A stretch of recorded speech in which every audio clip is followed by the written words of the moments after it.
Brian Danielson. Good evening, everybody, and welcome to your September 16th, 2023 edition of Collision After Dark. It's the garage.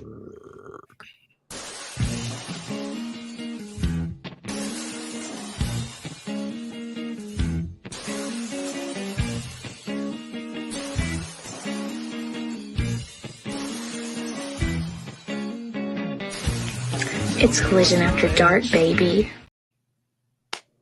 Well, Canada Dry has a mallet in his hand.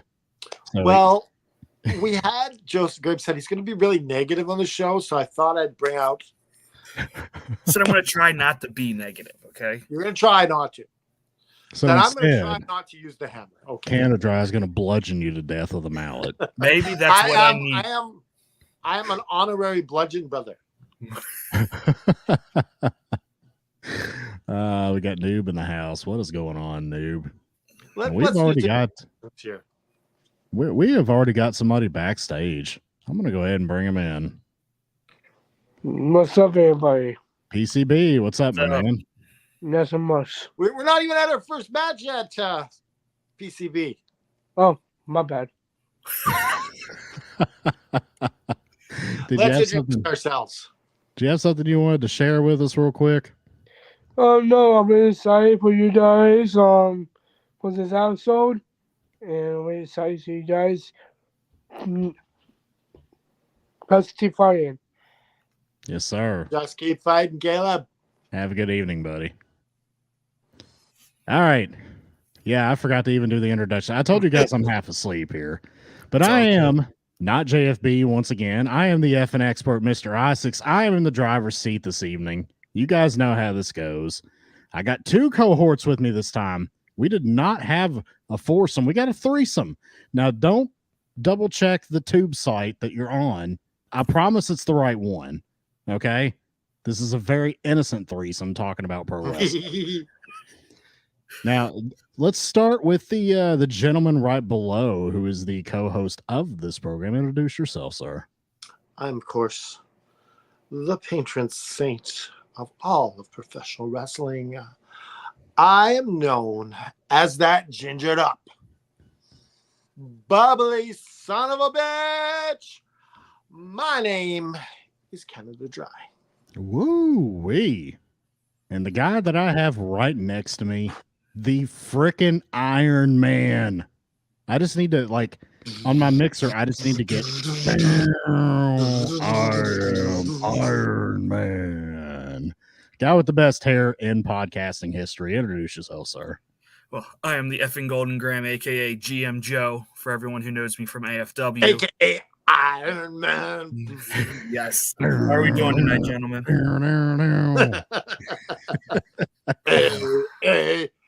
A-B-A. No, that's not good. I mean, to be fair, usually when you say Iron Man, I don't think of the song. My mind goes right to Cal Ripken Jr. because I'm an Orioles fan. Oh, okay. So that's the street. Yeah. Really, you're skipping the Marvel hero as well. Well, he's going to go straight to the Baltimore connection. That makes sense. Yeah. Right. Don't hate just because you don't have a good Canadian baseball team. Oh, I have a great Canadian baseball team. Who? The Toronto Blue Jays. The Toronto Blue Jays. They were, yes, they were good at one point. Yeah. What do you mean? They're in the wild card spot right now. They won a World Series when I was a kid. Yeah. They won in the early 90s. Back. Early 90s. I can't talk too much. My team, I've never seen my team win the World Series. So yeah, exactly. All right, gentlemen. Take it to Cooperstown. I don't even know what that means. I just wanted to say it. Do you know? You don't know what Cooperstown is? I know, but take it to Cooperstown. It's just like some random phrase. Take it to Cooperstown. Yeah, sure. Guys, I'm gonna be honest. I know nothing about baseball, so I know. So that's why whenever they talk about baseball, you got take it to Cooperstown. All right, gentlemen. Let's go ahead and get into the program. We have the typical opening segments here. We see the opening teams talking, and it's the usual thing. This is what we see all the time. Do either of you have any comment on this before we move ahead? I would just like to say, join the Dark Order.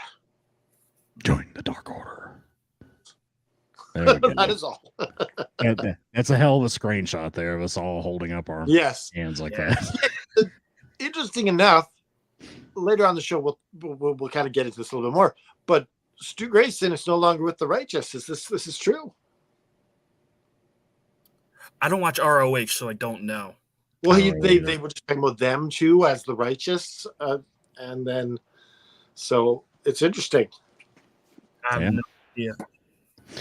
Yeah, I haven't been reading results or anything for Ring of Honor, so I'm not sure what all's been going on. Yeah, that's the there. tough thing, because when Ring of Honor shows up on AEW TV, you're like, well, I've heard of them because I've seen them in the one pay-per-view, Yeah. and you kind of hear them, but you don't know who's doing well, who's where.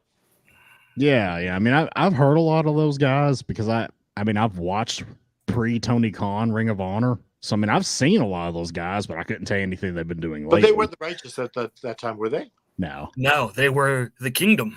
Yeah, they were the Oh, Kingdom. they were part of the Kingdom. They Those were guys the new Kingdom. Yeah. Oh, right. Which is why when Taven and Bennett got back together, they were called OGK for Original Kingdom. Yeah. So now we got the Kingdom and we got the Righteous. Yeah, they were the Kingdom whenever I watched Ring of Honor a Yep. few years back. But we've got match number 1 here, Claudio and Danielson versus Big Bill and Ricky Starks. Now, I just have to say, Big Bill is looking really damn good here lately. Would you guys agree with that? Yes. Yeah. I thought that he looked really good here. This was a fast-paced, kind of hard-hitting match. Pretty solid opener. I liked it. Golden Graham, what do you think of this match? Yeah, like it was good until the end. And just how the rest of the show went, like I'm kind of surprised they had Claudio lose going into Grand Slam.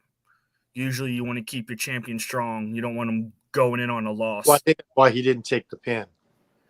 Yeah, I mean, sure, but like I don't know. Like it didn't feel right. Yeah. I mean, especially how what plays out with Ricky later on in the show. I'm like kind of Can of Dry, what do you think? I really enjoyed this match, and it's a loss that doesn't hurt Bryan Danielson at all. Yeah. And I don't think it really affects Castagnoli either. It's a tag match, because you can go off those promos alone. That we'll talk about that a little later, but yeah. Speaking of Big Bill, he's got a bit of a resurgence in his career right now. Yeah. I just you kind of find it look at really good. Brian Cage and Big Bill, and you're like, are they both able to rise up out of this? Yeah. So yeah, absolutely. it's just we were talking at the beginning of the show. We might as well get into it. Yeah. We were talking about the difference between a rabbit hole and a rabbit trail. I mean, there's a difference. I mean, Well, yeah, like- like a trail kind of insinuates that there's like markings that move on in kind of a linear fashion, whereas a hole is just one particular spot, right? yeah, like a trail is like what they constantly run. Yeah. Hole is sort of just like their burrow that they dig in. Oh, it's not a sexual thing. It's not like their anus. No, I thought that's what you were doing, a rabbit hole, like where he poops stuff. no. No, okay. I think they could refer to that as cornholing, Canada Dry. Oh, that's cornholing. But again, guys, just a reminder, this is There's not no- that tube there's no- site. This is YouTube, okay? There's no corn involved. No. No. There's absolutely no corn Okay. involved. So maybe we can just call these, like when we get sidetracked or like move on to a topic that's unrelated, like this one. Mhm. We can call this like a side quest. How about that? That's better. Yeah. That works. I agree.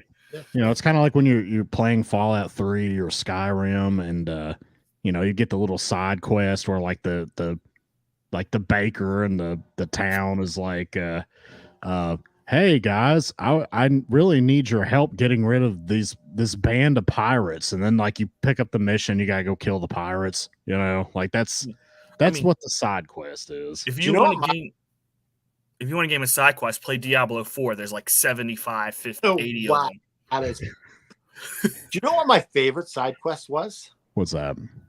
It was in Grand Theft Auto 5. Yeah, there were some good ones in that. And you find this suitcase full of money, and you just have to get away from these people chasing you who want the money back. I'm like, you're like, whoa, a suitcase full of money. This is like whatever. We all kind of imagine that, like you finding a suitcase of money, but you just got to survive it. Yeah, you got to try and get out of the chase.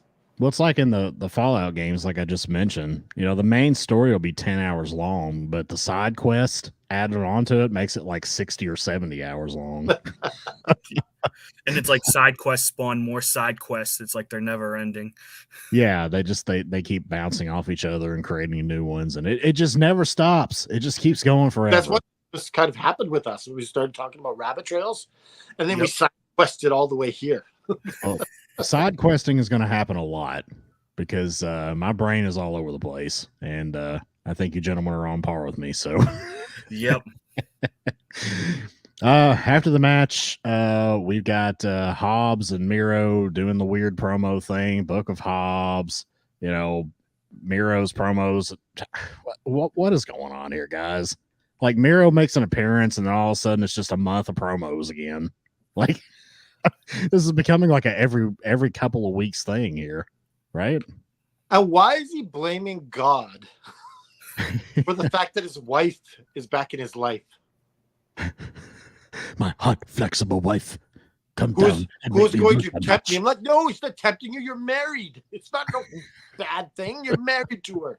At least I understood what he was complaining about. Hobbs was just talking to talk. I'm like, what are you saying? Like, I thought he was going to talk about Ricky Starks again because he's throwing that word absolutely. I'm like, Yeah. please don't go back to Ricky Starks. I kind of zoned out after he started talking about the Book of Hobbs for the 5,000th time. My question is, why did he go on to the next chapter? He didn't beat Miro and get redeemed. Exactly. Like, none of this segment really made much sense to me. I'm just being honest. Honesty is the best policy.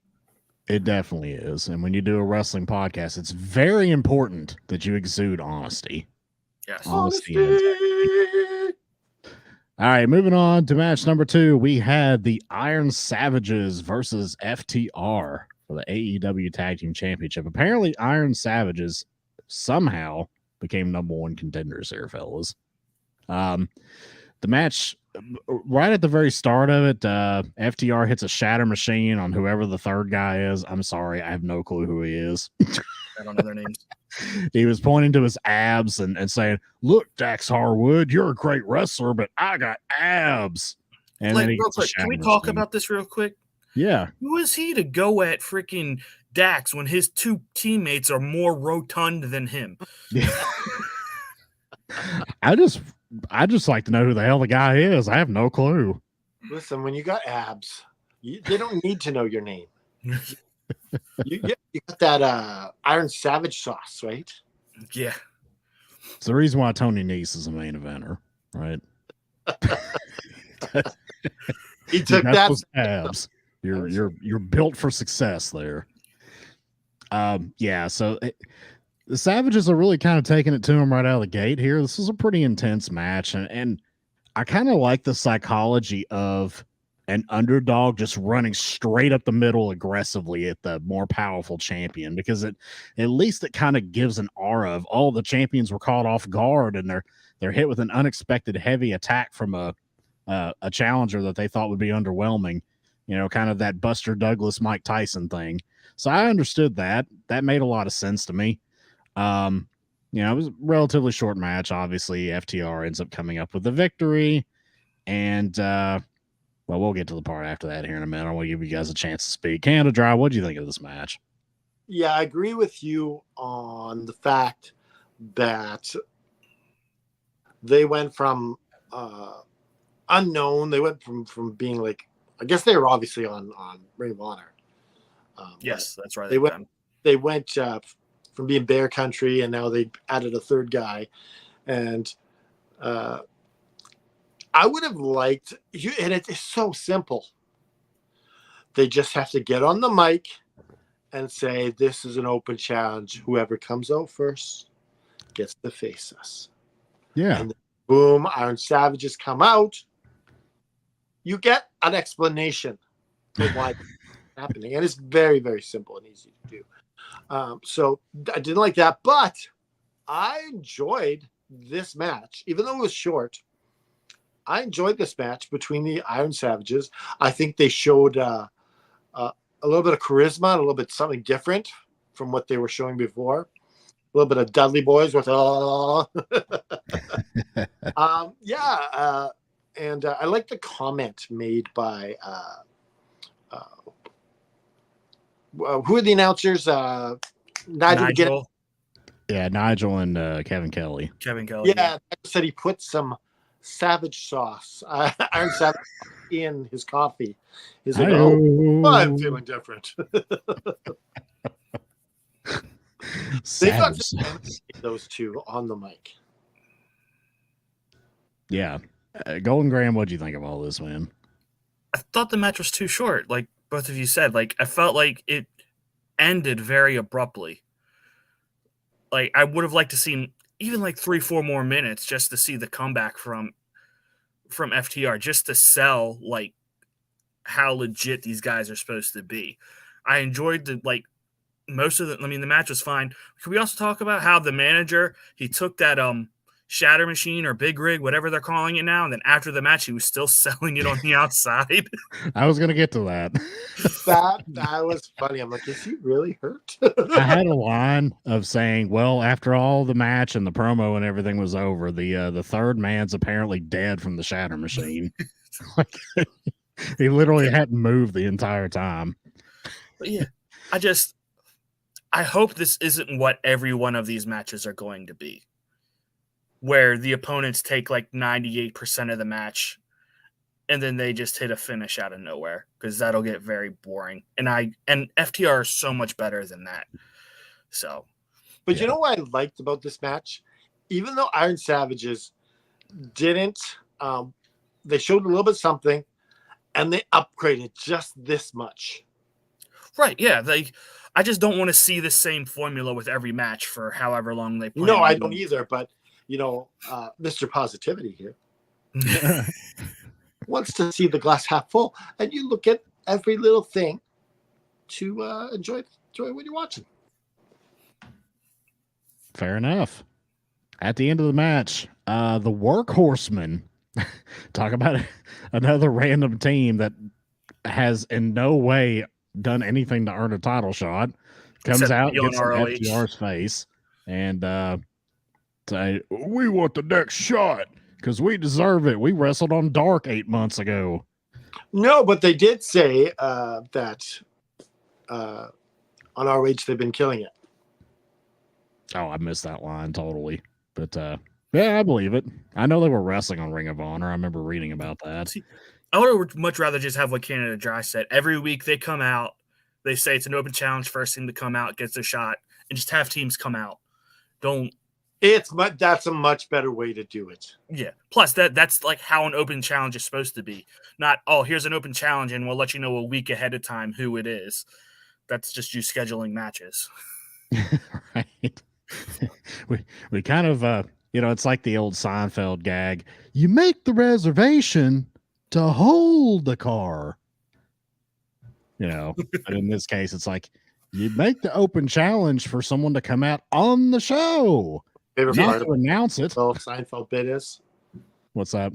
They're like, do you want the insurance on this? Oh, you better give me an insurance. I'm gonna beat the hell out of this thing.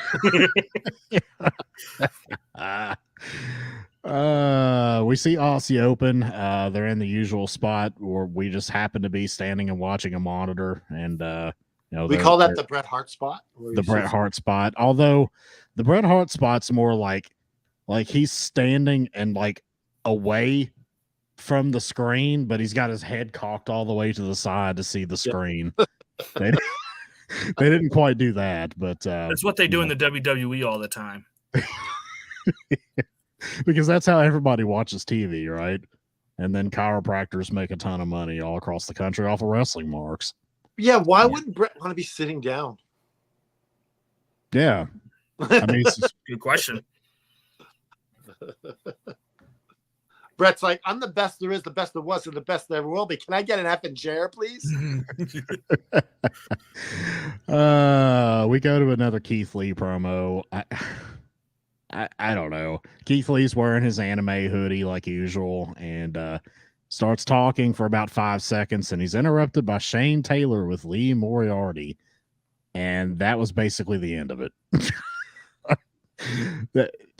What is this? Like, what are they doing with this? Canada Dry, what did you think of this? Well, it looks like I don't like these Keith Lee bits. Like, well, I guess it's a way of getting him on the show, but it out of nowhere we're getting what's the team called? Keith Lee Enterprises? I mean Shane Taylor. Yeah. Shane Taylor Enterprises, is that what they called? Shane Taylor Promotions. Yeah, Promotions. Yeah, that's what it is. I was trying to think. I knew it was a P word, but I couldn't remember which one. So who was he with before? Was he part of ROH? Yeah. No, but wasn't he with the faction before? Liam? Oh yes, he was with the firm. Not Shane Taylor. No. Lee Moriarty. Yes. Yeah. Yeah, Moriarty. Yeah. Yeah, he was with the firm. And what happened to the manager of that? Stokely Hathaway. No, isn't he like running he's on the running board Ring of Honor now, isn't he? He's on the board of directors of ROH with Jerry Lynn. Jerry Lynn. Yeah. Yeah, like him and Jerry Lynn are like literally running Ring of Honor now. So they're like GM sort of roles? I think it's like legitimate backstage roles. Like they're they're kind of on-screen running the characters because they do little bits for ROH. But basically, the board of directors is Jerry Lynn, Stokely, and TK, and they literally they're like the matchmakers of ROH. Yeah. So I mean that's a pretty big deal for him for sure. Noob says, aren't the Outrunners in the NWA as well? Now, who are the Outrunners? I don't know who the Outrunners are. Turbo. Tell us who the Outrunners are, Noob. Yeah, Noob. They were on Dynamite this last week against the Acclaimed. Ooh. Oh, okay. Turbo and I don't remember the other guy's name, but they're this really 80s sort of feel team. They even look like they're from the 80s. Oh, okay. So they look like the Fabulous Freebirds or somebody like that. Yeah. Because one of them have a hairy chest like Michael P.S. Hayes. Yeah. All right, gentlemen, moving on here. We are at match number 3. We got Long John Silver versus Anthony Bowens with Max Caster and Daddy Ass. Now, here's my notes for this one. Silver gets on the microphone, says that he has Googled scissoring, and they're doing it wrong. My goodness. He must have been watching too much South Park. I'm glad that somebody finally called them out on this business. The best part is after that, then Billy Gunn comes over, tries to scissor him. He's like, no, I'm not doing that. Do you know that Brie Mode has a Scissor Me shirt? Does she? And I was like, so when you wear that, do girls hit on you? Like, that? Oh, that's hilarious. Large Marge comes over and wants to hit on her. It's like, I like scissoring too. She's like, Bree's like, here, it's like, that's not how we do it. Well, anyways, Long John Silver pulls a contract that for some reason he just happens to be carrying in his trunk, pulls it out, and says that Caster and Ass have to leave ringside. So, very interesting move here from Long John Silver. This was a pretty good match, honestly. Like, it was pretty good. I mean, it's two guys you usually don't see wrestle singles matches like ever. And I I thought they put on a pretty solid match. Evil Uno ends up getting involved, and looks like the Dark Order's going back to their old dastardly heel ways. Silver ends up winning because of the Uno interference. So, what did you guys think of this match overall, and what they're doing with the Dark Order? I will start with Golden Graham. I thought the match was great. I just wish they didn't foreshadowed the ending like they did. Just you should have just had Bowens come out They foreshadowed the ending by saying, "Oh, you guys are banned from ringside," and then you had commentary talk it up about how there's no one at ringside at all. Just yes, commentary needed to shut their Bobby Heenan mouths. yeah. And when I say Bobby Heenan mouths, I was talking about the NWO where Hogan. Whose side is he on? Yeah, they ruined that big time at Bash at the Beach. But whose side is he on? And then the other guy's like, shut up. Luckily, everyone in the arena couldn't hear him talk. So they're like, put the damn drink down, Bobby, and shut up. Bobby had a lot of great moments, but that wasn't one of them. Well, who was it? Was it Mean Gene or one of those guys said that like Heenan was literally drunk his entire WCW tenure? Well, it said that so he had an idea. This is another side quest here. Bobby Heenan said that he had an idea for an NWO angle where, or no, I don't even know if it's NWO, but he had an idea for an ambulance bit. And he's like, and then you got to do this. And then Eric Bischoff says to him, listen, we don't pay you to come up with ideas. We pay you to do the announcing. And after that, Bobby Heenan checked out because, like, you got a mind like Bobby the Brain Heenan, and you're not seeing what he thinks, and Brilliant. And you wonder why lesson, WCW tanked like it did. You don't take advantage of who you got there. Yeah, absolutely. I mean that's an absolute boneheaded thing to do to the greatest manager of all time, who definitely has a good mind for wrestling. But yeah, they said that Heenan basically just drank and just put in very minimal effort on every show that he was on. And I can understand why, because if you get that kind of pushback from management, why try to even do anything else? We don't pay you to think, Bobby. Just pay you to talk. You're not the brain. You're Bobby the Mouth Heenan. Yeah. All right. Yep. Just take the brain out. Yes. All right. Moving on here, guys. This is the best part of the evening. Orange Cassidy and Hook sharing a bag of Doritos together, and just randomly saying, "Hey, do you want to tag? Sure, let's tag. Now let's go eat our Doritos and now they're not stick our hands Doritos together." because What's that? the bag's turned backwards. Clearly, it's Doritos. They just guacamole didn't pay the Doritos. sponsor money. Yeah, Yeah, did you guys see the guacamole Doritos? I haven't seen those. Yeah, that's what these are. The green bag is the guacamole Doritos. I saw them today at Safeway, and I'm like, ooh. I thought they had the purple bag, which was like the fire nacho or whatever. But Now, those are good. I've got a bag of those. Yeah. Have you tried the KFC chips? KFC chips? No. Yeah, they have new KFC chips with with all the herbs and spices. Is it just literally KFC branded, or is it through like a different company? It's Lay's, but it's KFC, and it's pretty much tastes like the KFC gravy. Tastes like the gravy. Okay. Well, it's still 11 herbs and spices in the gravy, right? Yeah. I was gonna say, if it tastes like the chicken, is it the original recipe or is it extra crispy? I think we're going with original on this one, Bob. This one, no, it wouldn't be extra crispy, it'd be extra crunchy. Yes. Right. Extra crunchy. All right. Match number 4. We got Aussie Open versus, my notes, literally I wrote down some guys because I didn't get their name. Did either one of you catch the names of these guys? I didn't. I missed this match. It was so short because I had to go put my son to bed. So yeah. So like Yeah. this Bit was of a squish elaborate, match. but It was I a couldn't squish. catch like something about good looking or something, like the black guy. He was like something good looking. I don't know. Well, the black guy looked like Masse from the Maximum Male Models, like the Great Value version. Like, that's what he looked like. And the other guy, he looked like he was wearing like British Bulldog tights from SummerSlam '92, but with black instead of blue. But anyways, this was a squish match. I don't really get the point of it other than just to make Aussie Open look strong, I guess. They get on the mic and call out FTR afterwards, and they want to challenge them to a match at Wrestle Dream, which should be a pretty damn good match.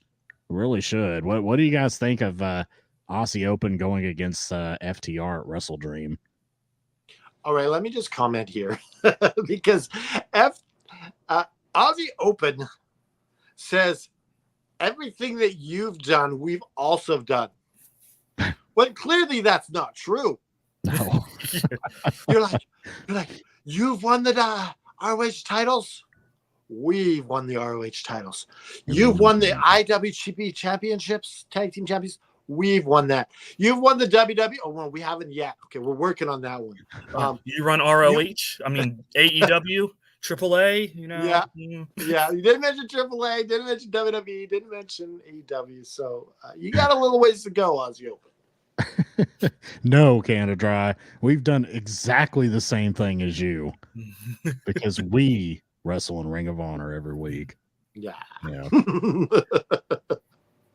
Nude says it's going to be a decent match at Wrestle Dream. I'm sorry, Joe. What were you going to say? I am looking forward to it because I never saw their first one at Royal Quest.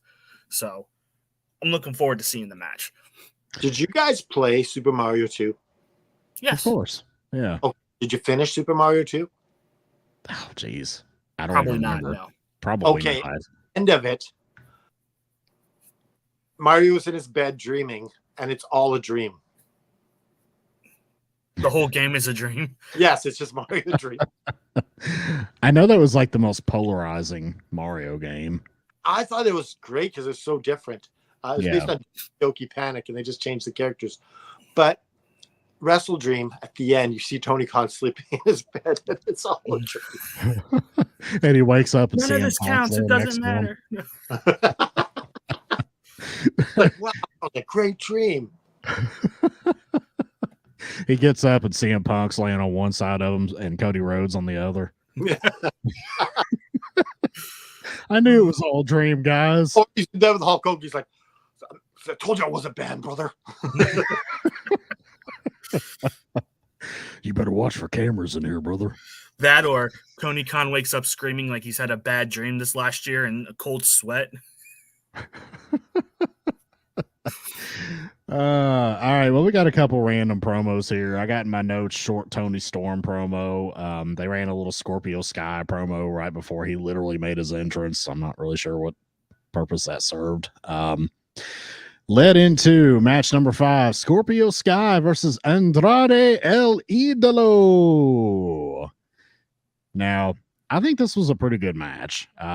It was shorter than I would have liked because these two guys are amazing workers, and I would have liked to have seen them work a more long-form match. But it was pretty good for what it was, and Andrade El Idolo wins with the figure 8. So, newsflash, apparently him and Charlotte are okay now. Yes, I was that's gonna what my ask. first thought was. I'm like, are they back together? First, he tributes Flair, who they weren't talking or whatever. Yep. And then So, he tributes. I kind of took that as breaking news. Him and Charlotte are fine again now. That's an interesting way to portray this, though, right? just so you know, me and my wife, we're good. Guys, we're good. I'm going to use our finisher to win tonight. This That's is my my Andrade voice. Yeah, I can't fake like a Spanish accent, but that's kind of the cadence he uses when he talks. Canada Dry, what'd you think of this match? I was a little confused as to why Scorpio Sky is losing in his first match back. That was weird to me too. Yeah. Like, it could have been anyone else. Like, you could have put someone in with the same credibility as this guy, but who had already had a couple wins under his belt, and this wouldn't have hurt him as much. To me, starting off Scorpio Sky on a losing note, and where you're promoting him. This is his big first match, and he loses. Like, I've never ever seen that before in wrestling ever. It was a very interesting booking decision, and I'm not quite sure why they chose to do it that way. Golden Graham, what'd you think of all this? The only thing I can think of is maybe TK just thought he was going to get injured again, because he was injured, came back for one match, got injured again. Now he's back. So, but I mean, I love the match. I just, once again, wished it was longer. Like, sorry, keep going. No, go ahead. You're fine. Go ahead. All right. So this is what I would do with Scorpio Sky. I would have him lose the next 3 matches. And then he's like, I've had enough. And he just flips. And he just turns evil Scorpio Sky. Or what they could do is they could put Scorpio Sky with the Martin brothers and call them perennially injured. Like, I thought they were going to do something way more interesting with Sky, because a couple weeks ago they had that video package of him like sitting there with a cigar and the whiskey or cognac or whatever. It looked badass, Yeah, like I thought they were going to do something with him. They can save this is by doing, like, you remember Jericho when he was the Lionheart in WCW? Yep. Of course. He just started slashing, going crazy with the chair. Yeah, like he would go crazy when he would lose a match. Yeah, he would lose a match and he would like throw a tantrum where he would grab a steel chair and just beat the ring post with it. Yeah, I'd love to see a Scorpio Sky version of this. I think that's a good idea. That's a good callback there. I would like to see that as well. Anyways, Andrade wins via tap out. Switchblade Jay White comes out with Bullet Club Gold. Says something about Andrade was watching them, and honestly, something took my attention away from the TV. I don't even know what he said after that. So could one of you enlighten me on what Switchblade Jay White was getting at here? I think that's me. So anyways, he gives nicknames to everyone in his group except for Austin Gunn. So it's like he's giving them all these cool nicknames for it. And also we got Austin Gunn. So I like the little part where he's like, where are we at again, guys? You know, they have to tell them what city they're in. I thought that was pretty funny. So basically what the gist of the promo was that Andrade wants the rub of Bullet Club Gold. So there's going to be a match. So him and Jay White. So he went up against House of Black before. Now he's going to go up against Bullet Club Gold. Okay. You'd think he would have brought in some help by now. Yeah, it's like you keep going for all these like teams by yourself. Which is really weird. Bring in the players, are they coming with you? LFI is right there. That used to be his group. It's right there. I know what's weird about that House of Black thing. He didn't go against Malachi. No, not once. Yeah, he kept going up against Buddy Matthews. Yeah. Very, very strange. I don't know. Which were great matches, by the way. I want to see. I'm very excited for Andrade and Switchblade in a match. That's going to be a balls to the wall match. That'll be an amazing match for sure. As long as it gets like 20 minutes. Yeah. Speaking of balls to the wall, should we promote Kill City Cup since it's we're going to talk about it tomorrow on the All Within Wrestling show? What an amazing transition there, Canada Dry. Yeah, go ahead and tell us about the Kill City Cup before we run this video. All right. So tomorrow on the All Within Wrestling show, 1:30 p.m. Eastern, we have the creator of the Kill City Cup, Luke Roberts, and also we got Gia Love on the show. And Gia Love is that one in the purple outfit. You'll see her in this. I can't really talk about it. You'll just have to watch. Let's give it a shot. Roll that footage. Welcome to the Kill City Cup.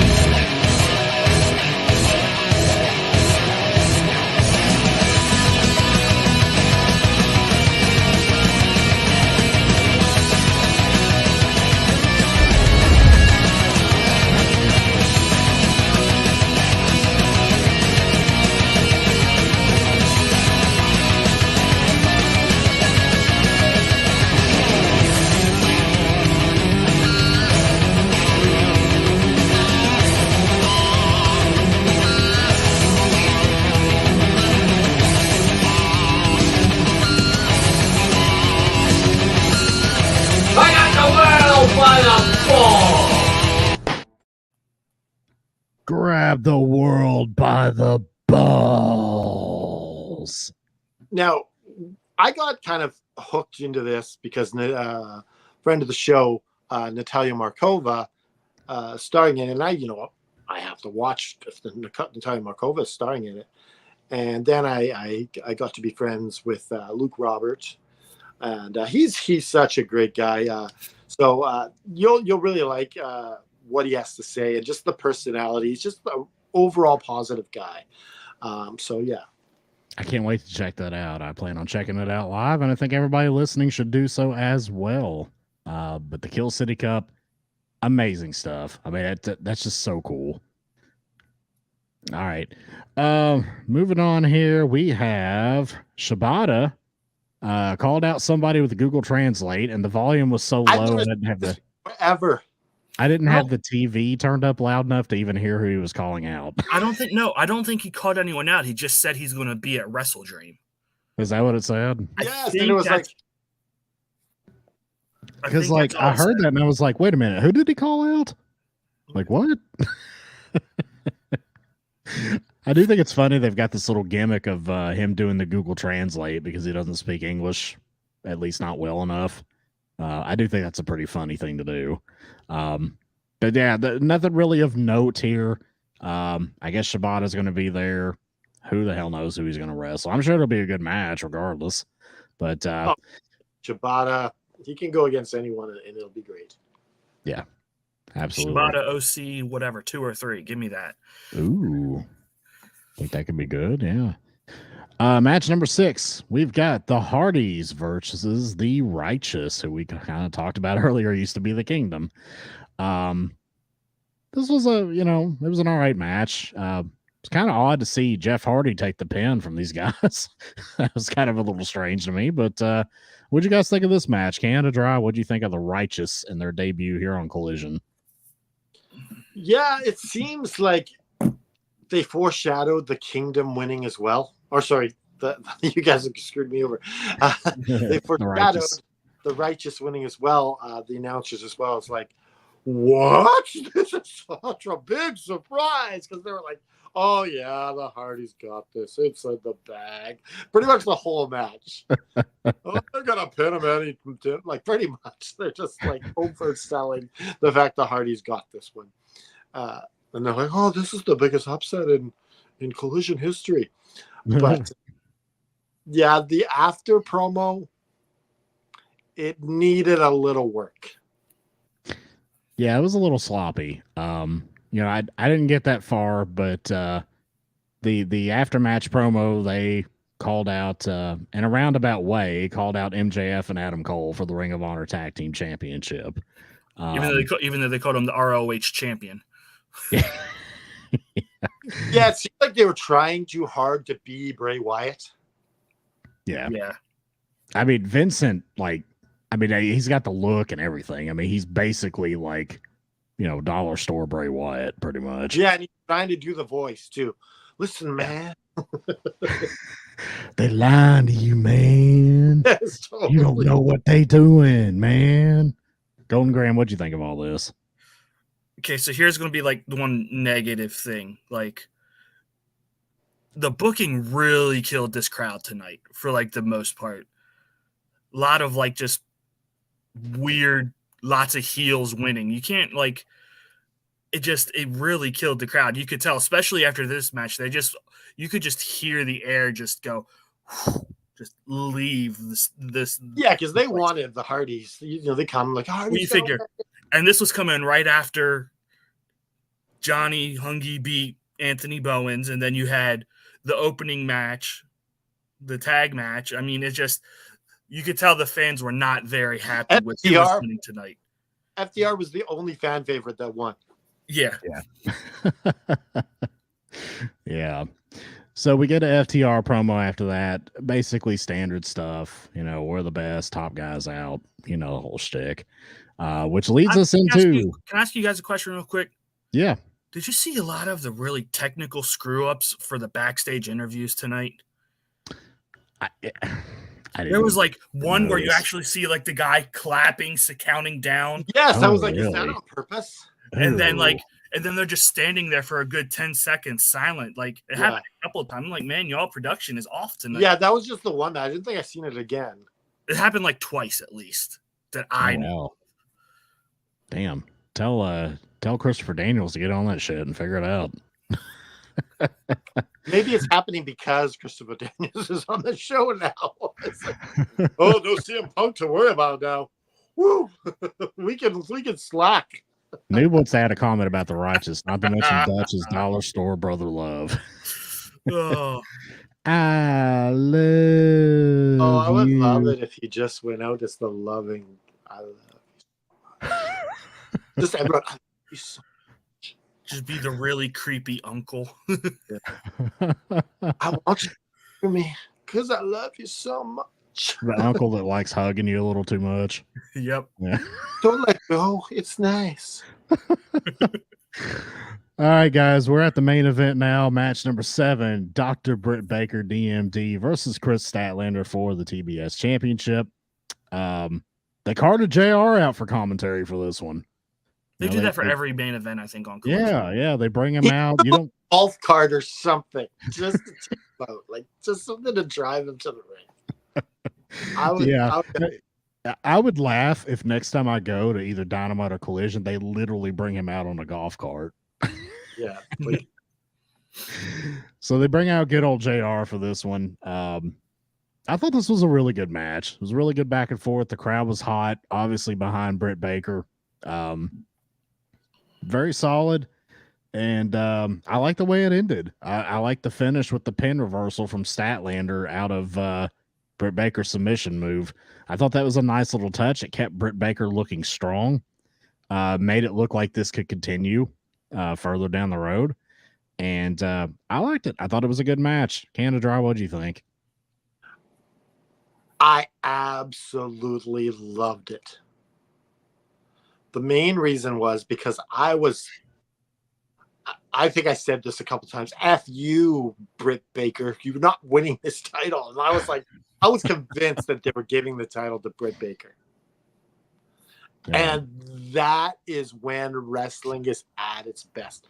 When you're not sure that your favorite is going to win. Like, I absolutely, like, that's when they fuck with my emotions, love it. Yeah. And I thought that these two put on a hell of a show. And Chris Statlander is carrying the women's division right now almost by herself. Like, it's amazing what she's doing. I would agree with that. Yeah. I would definitely agree with that. Golden Graham, what are your thoughts? I would have much rather seen a stronger finish, honestly. Like, it's Britt. I wouldn't have put this match on this show. I don't know why you're going to sit there and book the hometown girl Britt Baker to lose like she did. Because once again, just pissed off the crowd.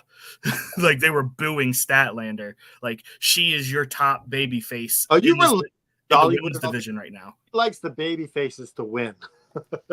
What was that? Are you related to Dollywood at all? No, not that. I don't care if faces or heels. It's just for this one, when she is your top face in the division, she's the top champion face, and then you have her book her to beat the hometown hero who's also supposed to be a face. It's kind of a weird dynamic, especially the way this whole show went for me. Yeah, but you can't base it all in one show. It's a small picture of the greater good, right? I just wouldn't have done the show. I wouldn't have done this match this week at this location, is what I'm saying. It's beautiful because Statlander's is pretty much, she's getting booed and still wins. Like, to me, that's like a world beater right there. I guess. I don't know. We'll see. It's how kind of like it's some old school Vince McMahon, we're going to beat you in your hometown booking. There was one thing we didn't talk about is the Hung Bucks match on Rampage versus the Mogul Embassy, or the Gates of Agony, sorry, is for the ROH Trios titles. Ooh. All right. And so, Mr. Golden Graham, this is where your bad guys win the titles. No, I don't think so. I don't think they win. Swerve's going to cost them. There's no way. They're not putting the ROH 6-man titles on the Hung Bucks. No way. You don't think so? It's like they're so egotistical. We can get these belts over. Yeah, do you think they're actually going to go to Ring of Honor, though? Yes, they would. We're going to do a Ring of Honor tour, and we're going to get these belts over because you guys, you're not doing shit with them. It'll be 2012 all over again. The Bucks back in Ring of Honor. There's no way they're going to let Gates of Agony beat these three guys. Sure they are. Swerve's going to come out and cost. Absolutely.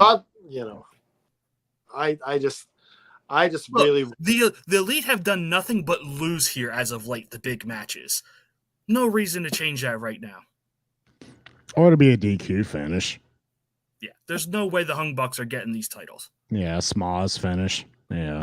What do you think? Do you think that the Elite are going over in this one? I think they might go over by disqualification. Yeah, I'm kind of with Golden Graham here.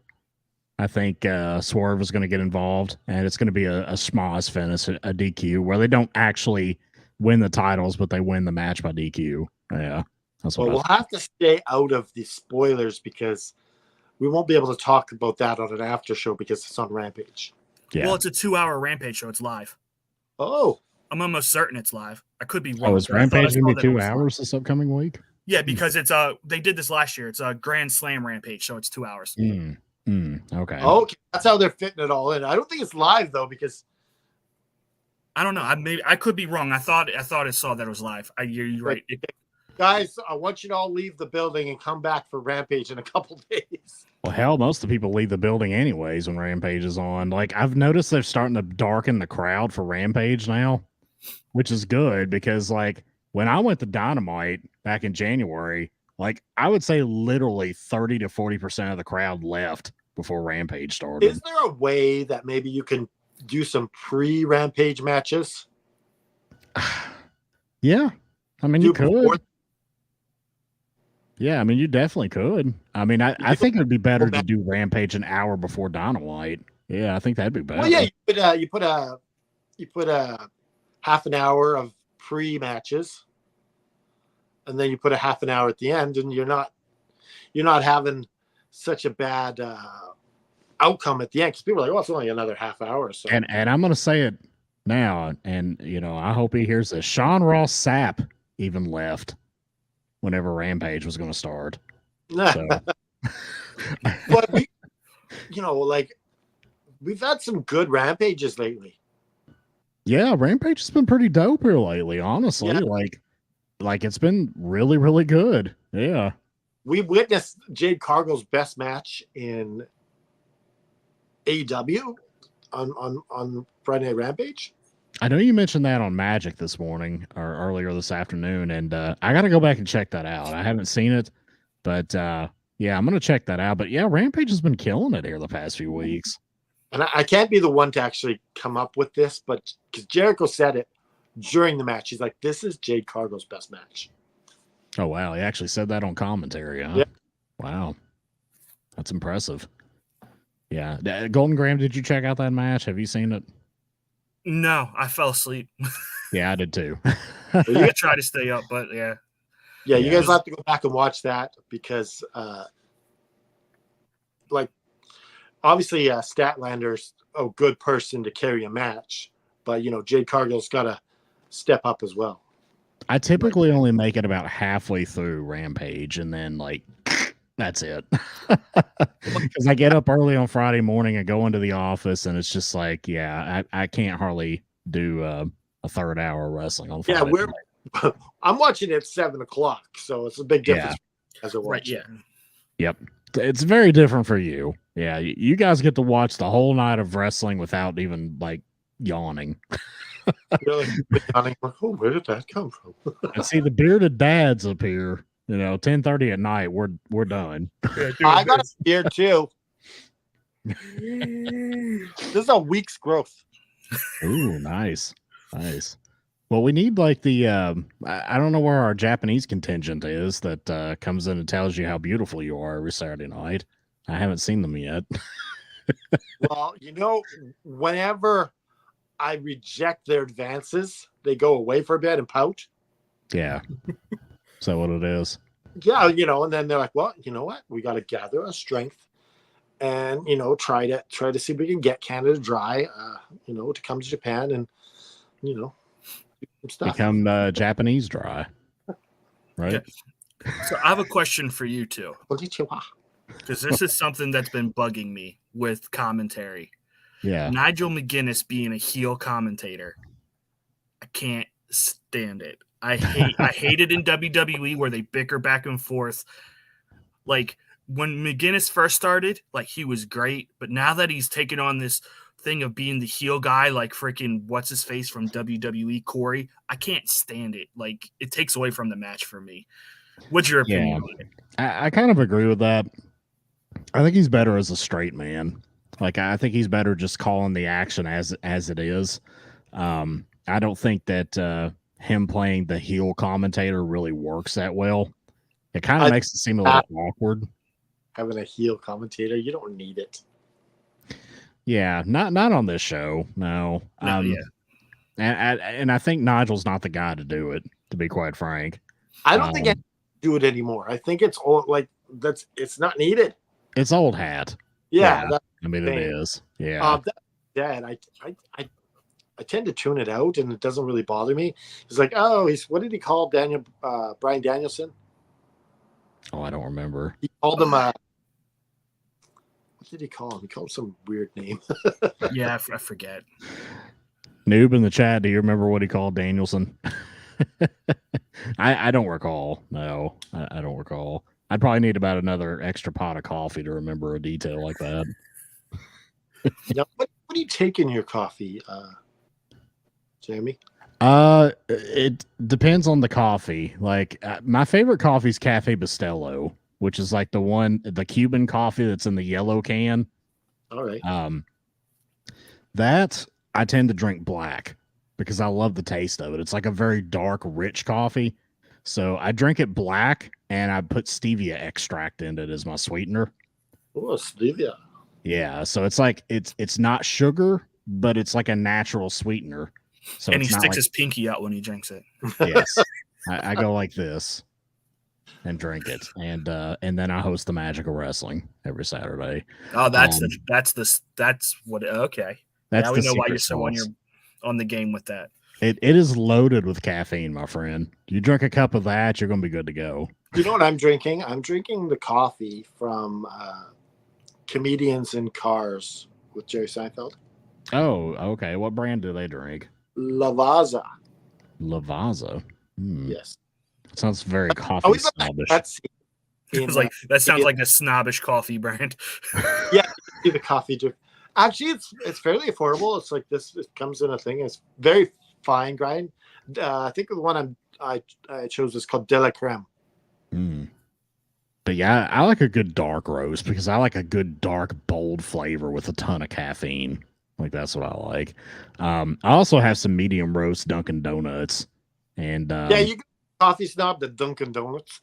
Yeah, I mean it's all right, but I'm a Cafe Bustelo guy. That's primarily what I do. And I like to drink black donuts. I like Dunkin' Donuts. The Dunkin' Donuts Big Bill. Big Bill, he did like Dunkin' Donuts there for a couple of years, but he's been hitting that DDP yoga from his future father-in-law, and he's doing pretty well now. Okay, so before we get to our matches of the night or whatever, let's talk about FTW Wrestling. Now, Fight the World Wrestling, FTWWrestling.com. Yeah, you can train to be a professional wrestler with Natalia Markova and Brian Idol. And they got a show coming up. How awesome is this for the students of FTW Wrestling? They get to mingle with NWA stars. It's NWA Invasion. Yeah. And apparently there's last time I checked, there's only 19 tickets left. Oh. So it's a sold out show pretty much. Nice. Yeah, Liam was he mentioned that to me earlier and I hadn't heard that, but I mean that's a big deal. Like if you pay the low price of $250 to go to the school, you could end up literally on a NWA co sponsored event. That's huge, man. That's huge. Like the networking is worth that alone. Yeah. So, Yeah, so like I got a few friends that are in the school now. I've talked to them every once in a while. Nima Gore, she was doing the Bray Wyatt thing. I'm like, you got to do that in the ring. Oh yeah. Like she was doing the Bray Wyatt walking back. I'm like, you got to do that. That's killer. When you see a girl do it, it looks cool. Oh, I bet. Yeah.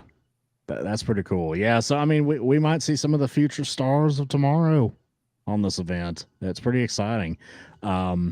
And I definitely want to do where I bring some students on one of the shows here and just have them talk about wrestling with us. So, yeah, we're definitely going to do that. I have to just rearrange when that's going to happen. I mean, that would be good. Like, you could call it media training. Yeah.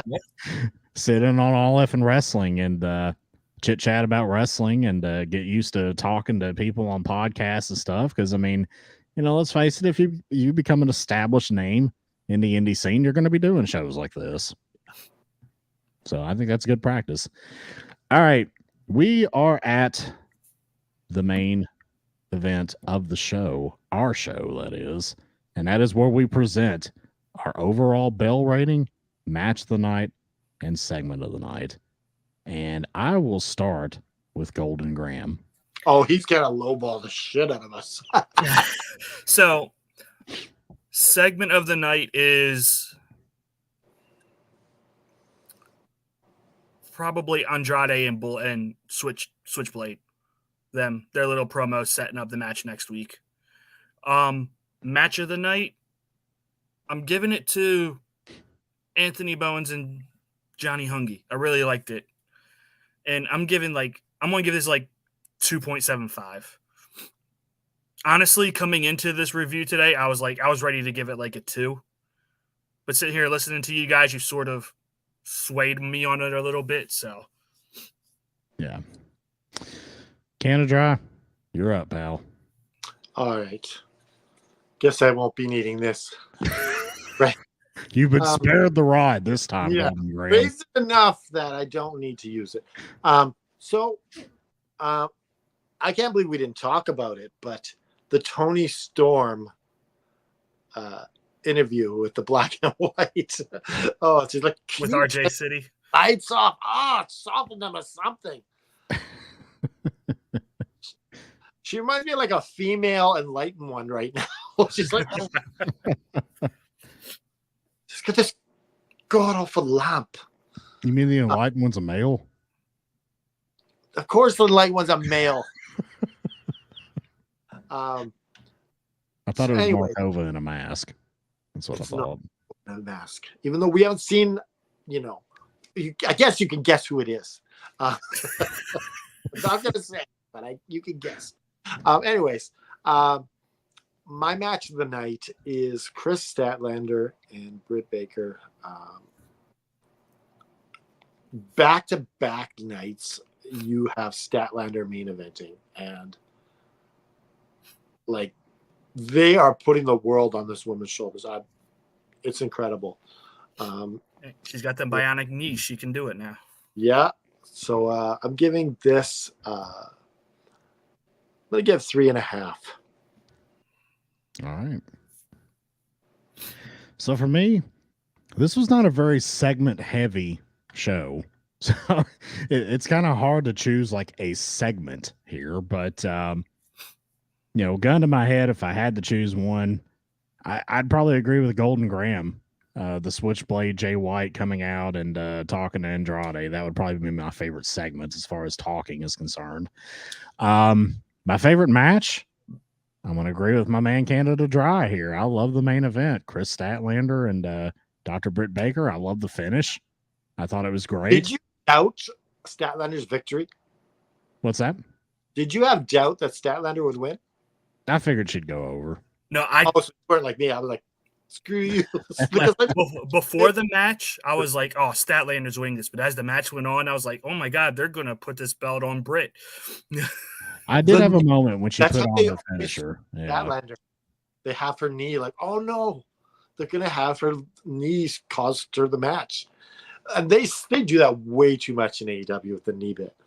They do that too much in all of wrestling with injuries. She's gonna start being like Stone Cold Steve Austin now with the knee braces, and she's gonna start stomping mud holes and bitches' asses. So that'll be fun to see. My overall rating for this show, this was not my favorite episode by far. I don't think it was bad by any means. I think it was kind of middle of the road. It had its moments. I'm going to give it a 2.75 like Golden Graham.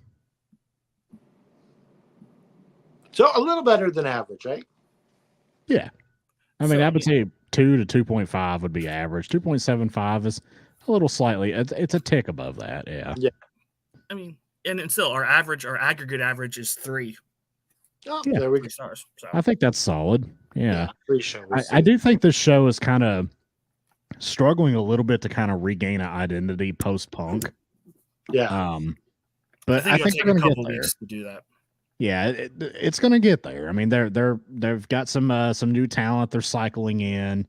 They need to kind of tighten the bolts a little bit on the booking, but I think it's trending the right direction. But I think that Punk disappearing, he was the focal point of the show. Let's be honest. Mm-hmm. So with him out of the picture now, I think they're kind of struggling to get a new identity for Collision, but I think they're going to get there though. And I think they're trending that direction. What do you guys think about that statement? I think it is Bryan Danielson's show now. I think that's what they're looking at. Yeah. We're going to give it to him and see where it goes from there. And it was nice to see him wrestle on TV again. Yeah. This is what I want. They're starting to cycle in a lot of these ROH guys. Give me some video packages from what they've done in ROH. Yeah. Well, they kind of did that last week with the Righteous. Right. Well, I mean, we had what, the Iron Savages tonight, and then we also had the Workhorsemen come out. Yeah, and commentary even alluded to it because Kevin Kelly's like, oh, it's the Workhorsemen, and Nigel was like, who? Who are the Workhorsemen? Who the hell are the Workhorsemen? This guy looks like my mechanic.